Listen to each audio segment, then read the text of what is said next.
नमस्कार दोस्तों, आज हम श्री कृष्ण जी की बाल लीला की यह कहानी भगवान श्री कृष्ण के बचपन की है, जो न केवल प्रेरणादायक है बल्कि आज के समय में भी हम सभी को जीवन की गहरी सच्चाइयों को समझने में मदद करती है। इसे सुनने वाले लोग इसे कई बार सुन चुके हैं, फिर भी हर बार यह नई लगती है। कथा मक्खन चोर कृष्ण मथुरा के अत्याचारी राजा कंस की बहन देवकी और वसुदेव के 8वें पुत्र श्री कृष्ण के जन्म की कहानी को कौन नहीं जानता। कृष्ण ने जन्म लिया और गोकुल में नंद बाबा और यशोदा मैया के घर पर पले बढ़े। उनकी बाललीलाएं इतनी मोहक थीं कि गोकुल के सभी लोग उन्हें बहुत प्यार करते थे।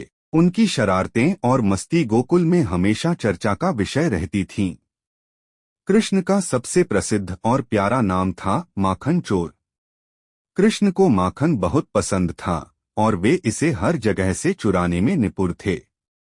यशोदा मैया और गांव की अन्य महिलाएं जब मक्खन को ऊंचाई पर रखते तो कृष्ण अपने सखाओं के साथ मिलकर उसे चुरा ही लेते। एक बार गांव की औरतों ने तंग आकर यशोदा मैया से शिकायत की, तुम्हारा कृष्ण हमारे घरों में माखन चुराता है।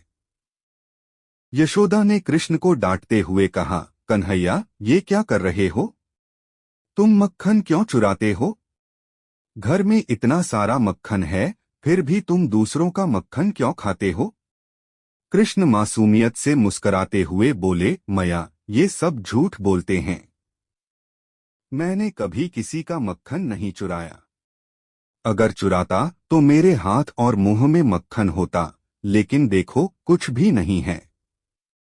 यशोदा ने सोचा, सचमुच कृष्ण का चेहरा तो साफ है। मगर गांव वालियों की शिकायतें निरंतर आती रहीं। एक दिन यशोदा ने ठान लिया कि वे स्वयं इसका प्रमाण देखेंगी। सजा और प्रेम का पाठ। एक दिन यशोदा मैया ने कृष्ण को मक्खन चुराते रंगे हाथों पकड़ लिया। वह बहुत गुस्से में थीं और उन्हें सजा देने का निश्चय किया। उन्होंने कृष्ण को रस्सी से बांधने का प्रयास किया, लेकिन कितनी भी रस्सी लाती वह छोटी ही पड़ जाती। आखिरकार यशोदा थक गईं और तभी उन्हें एहसास हुआ कि उनका कृष्ण कोई साधारण बालक नहीं, स्वयं भगवान हैं। जब यशोदा ने प्रेम पूर्वक कहा, कन्हैया, मैं हार गई, तुम सर्वशक्तिमान हो, मुझे माफ कर दो, कृष्ण ने उनकी गोद में आकर मुस्कुराते हुए कहा, मैया, मुझे केवल आपका प्रेम चाहिए। मैं मक्खन नहीं, आपका स्नेह चुराता हूँ। यह सुनकर यशोदा की आंखों में आंसू आ गए। उन्होंने कृष्ण को गले लगा लिया। यह दृश्य इतना मार्मिक था कि जो भी देखता उसकी आंखों में आंसू आ जाते। कहानी का संदेश।